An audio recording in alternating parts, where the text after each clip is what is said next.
Hey y'all, it's April the 18th, 2017, and I had to share with y'all today that a few days ago I was checking out my girls Diamond and Silk on YouTube. If you don't know about them, you should know about them. Was checking them out, and they were speaking on the whole San Bernardino shooter. Mr. Cedric Anderson, 53 years old. They were speaking on him and his cowardly ways and how his murder-suicide of him and his wife in a classroom full of autistic and disabled children. They were talking about just how cowardly they thought that was. And they were also asking a lot of questions like, you know, how did this happen? How do we stop this from happening? This seems to be happening and we don't like it. They made a very good video. And then I left a comment below and I said this: I know nothing about Cedric Anderson. Yes, indeed, every single action that he took was extremely cowardly. He will be remembered forever as being such a coward, and that's all he'll be remembered for. But at the same time, I know nothing. This is what I left in the comment. I said, I know nothing about Cedric Anderson, but here's what I can tell you, and I can guarantee you this. He was raised by a single mother, period, end of the story. I don't know anything about him, but I guarantee you, raised by a single mother. That's the comment that I left. And I said, God bless all y'all and everybody out there leaving comments and stuff, you know. But I had to interject. He was definitely, absolutely, positively raised by a single mother, and there's no other way around it. And how would I know that? How would I know that? Anyways, I kind of left that alone for a few days. I didn't really think about it too much after that. All right, but then you get another story, a very kind of similar story of what y'all would call black fellas. Now, I don't call them black fellas. I call them Hamite fellas, to be honest with you. I don't subscribe to all that. But I understand that y'all would call them black fellas.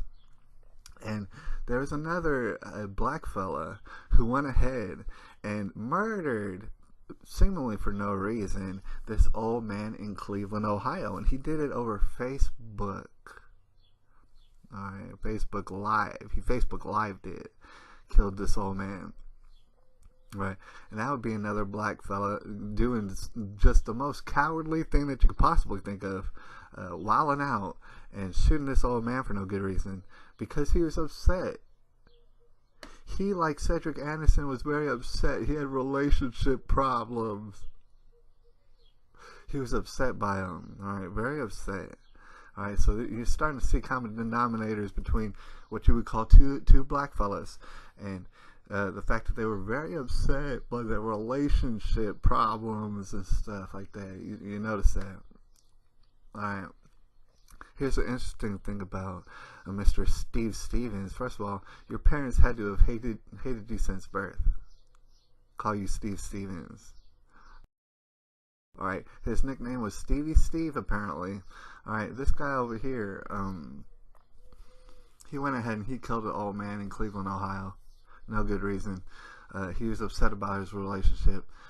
Now, it seems, even a couple days after the fact that he done it, it seems as though they can't find Steve Stevens. We're on a nationwide manhunt. And I've seen it. I've seen people talking about we're on a nationwide manhunt for Steve Stevens. Right? Everybody be on precaution because Steve Stevens could be lurking anywhere. Alright? First of all, you gotta understand, they absolutely have the technology to find him or find anybody they want, whenever they want. Absolutely they do. They can't use that technology because it would be very incriminating to admit to everybody that, you know, they do have that technology, but basically they're setting the precedent. I just want to put that out there, that they're setting the precedent for being able to find you whenever, wherever they want, whenever they want. Alright? They do have that technology, but anyways, they're on a manhunt right now, a nationwide manhunt for Steve Stevens.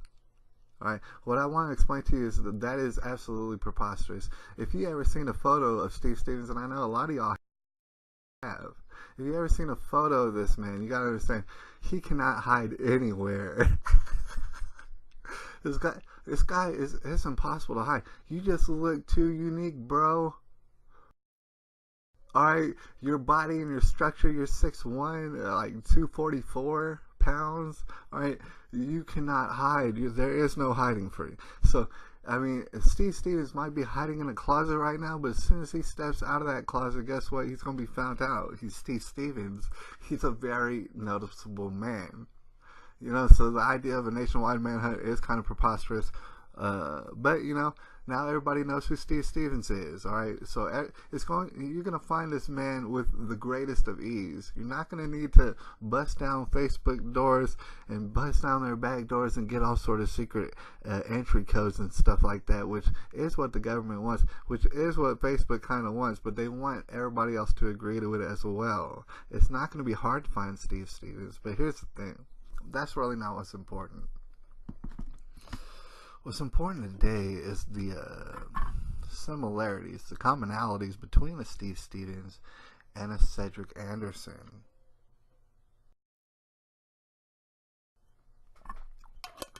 Now, as you'll recall, I did mention that I promised everybody that Cedric Anderson does not have a daddy around. And so with that in mind, I went ahead and I looked up Steve Stevens. I said, you know, shoot, maybe his daddy is around. Let's see if his daddy is around. Let's see if Steve Stevens has a daddy around. All right. And first of all, I want to explain this. For all the articles that are written about both Steve Stevens and Cedric Anderson, you'd be absolutely shocked and appalled at the fact that hardly any of them mention the parents of the shooter. Right? That is preposterous. In every shooting case, especially one that's being thrown all over the television, you should absolutely know the parents of the shooters every time. There's no excuse to not know the parents of the shooters and the parents of the victims. All right, they should be clearly stated every time. It's going to be hard to find. In fact, you know, the more digging that you go and you dig a little bit further, if you dig a little bit further, you're going to find out that Steve Stevens, apparently his daddy was not there either. That's some sort of weird coincidence. All right, you go on certain pages such as Everpedia, or whatever, and you gotta understand that, you know, these aren't the most legitimate of sources, but this is the only places on the internet where you can find some information on people like Steve Stevens. And apparently someone did do a little bit of investigating, because they found out that Steve Stevens has a mother. His mother's name is Maggie Green. You notice she has a different last name. You notice that there ain't no father around. Like, nobody knows the father's name. Alright, Maggie Green is his mother's name. Alright, you can even find that he has an Uncle Whitty G. Stevens Jr. on this page. You can find his uncle, who must be his father's brother, because that's their names. Okay, Uncle Whitty G. Stevens Jr., who apparently just died like a couple years ago or something like that. Guess what? He was a pastor. And see, this is where all these people trip out, especially atheists. They trip out on people who is Christian and who are zealots and seem to be extreme hypocrites. Yes, those people exist. They're not Christians for real. Thing is, a Christian, before we go any further, a Christian inevitably is going to have to understand the correct formula for marriage and making babies, and they're going to have to understand that there is only one formula. There's no other way around it. So I'm not saying that sons to single mothers cannot grow up to be pastors or anything like that. You can do that, but you still have to understand that a father is absolutely necessary, just like a mother is. You have a lot of these pastors out here who are claiming Jesus, stuff like that. You got Maggie Green, who apparently was a nurse her whole career and stuff, which you would consider a good person. Maggie Green did not subscribe to the successful formula. She was also into Jesus and the Lord. this Maggie Green, mother of Steve Stevens, Mr. Stevie Steve, you know what I'm saying? She was also into the Lord quite heavy. But the thing is, she did not subscribe to the successful formula, because where is the father? Now, I mean, I could be way off on a limb right now. Maybe his father was killed in war or something like that. Nobody is talking about it, though. You understand? Like, this is definitely the details we need to know. Where is his father? Why is his father not there? Right? Because that's going to give you a very good background on how and why Steve Stevens became the person he was. How and why Steve Stevens was so hurt in his heart from his relationship problems that he went out and he cowardly killed an old man for no good reason. Did it on Facebook Live.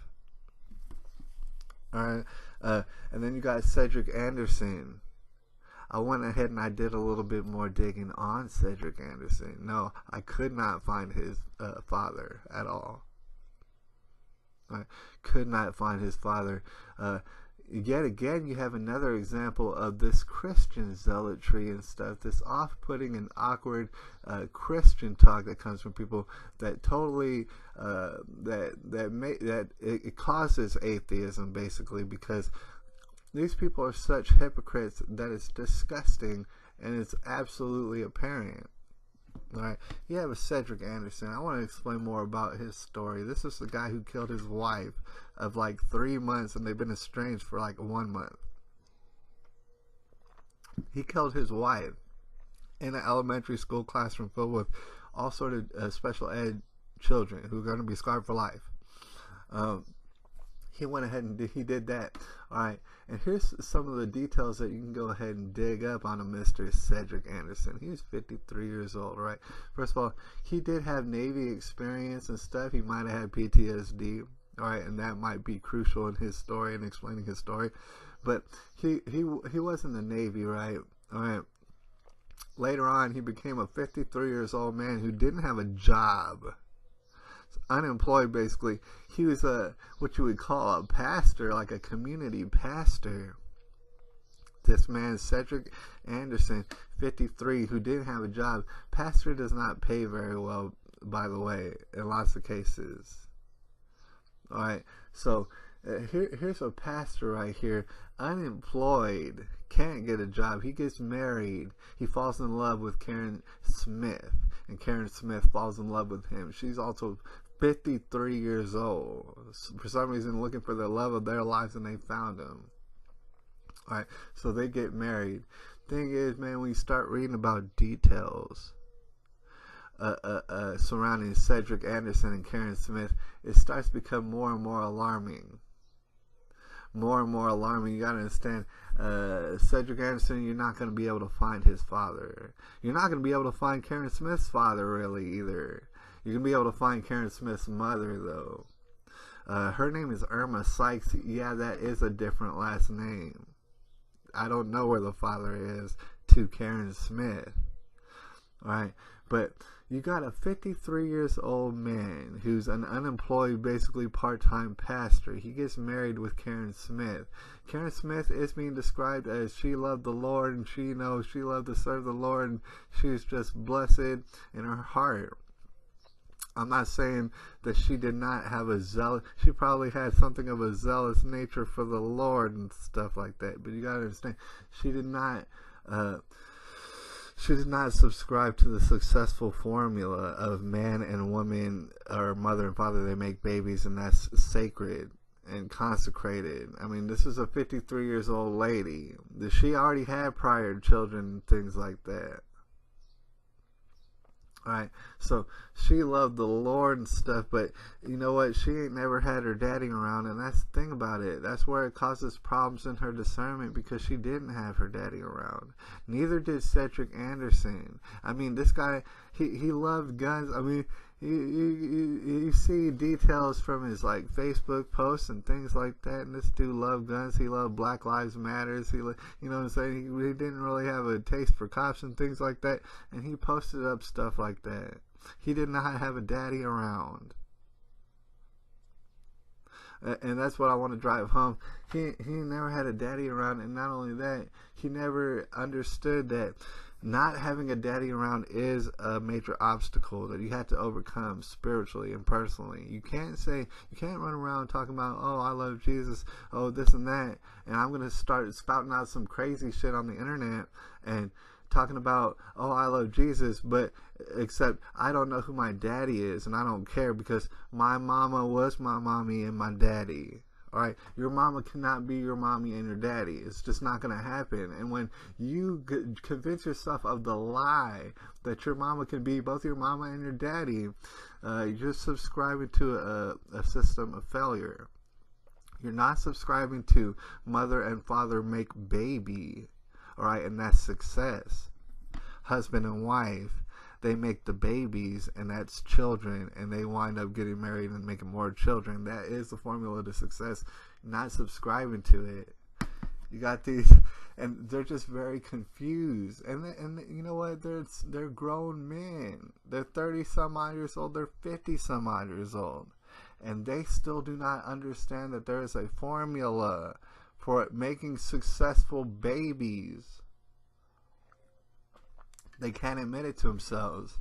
They can't admit that something is wrong in their brain and in their spirit because they were not provided with a father in their life. And when I say a father, I mean their own father. All right, and they need to overcome that. You can overcome that. You can absolutely overcome that. I'm not saying anybody out here with single mothers and stuff that you can't overcome that. You just simply need to recognize that you do have a father. And I mean, it's a whole different other video, but you basically have to forgive your father for not being there, and then you got to ask for his forgiveness for the fact that you hated on him, because the thing is, you come from your father, you come from your mother. That's where you come from. And so you can't hate these people, because that's going to lead to a violent confusion in your brain. All right, a very violent confusion is going to erupt because of the fact that you hate where you come from, either your mother or your father. You need to stop hating them. You need to forgive them. You need to ask them for your forgiveness, because you hated on them, and you should not hate on your parents, because that is where you come from. You are hating yourself by doing that, and it's going to cause violent confusion in your brain. And then you're going to start doing some appalling, very cowardly stuff on the internet, in and around like schoolhouses. You're going to start doing stuff that people remember you for forever, that you're a piece of garbage. All right. Meanwhile, you didn't have your daddy around. You got to understand and overcome that. I know it has to be hard. What I'm saying is, you need to forgive him. You need to ask for forgiveness. Otherwise, violent confusion is going to erupt in your brain. Pretty soon, your wiring is going to start overheating and stuff like that. You're going to do some very cowardly stuff. And everybody's going to remember you for it. But I don't want that to happen to y'all. This is why the successful formula is just that. We need to stick to that. Right? There's no amount of gun bans that's going to keep guns out of the hands of these no good individuals, these jobless people, these grown-ass little boys running around, getting married, hoping that their wife or their girlfriend could be their mom for them, because that's what they're used to, because they didn't ever have a father around. I'm saying there's nothing that will prevent this situation from happening again over and over and over and over, and it will happen more, until we address the fact that marriage is an absolute failure. And yes, it has everything to do with this, and we are in the tribulation. Anyways, I'm going to holler at y'all later. It's April the 18th, 2017.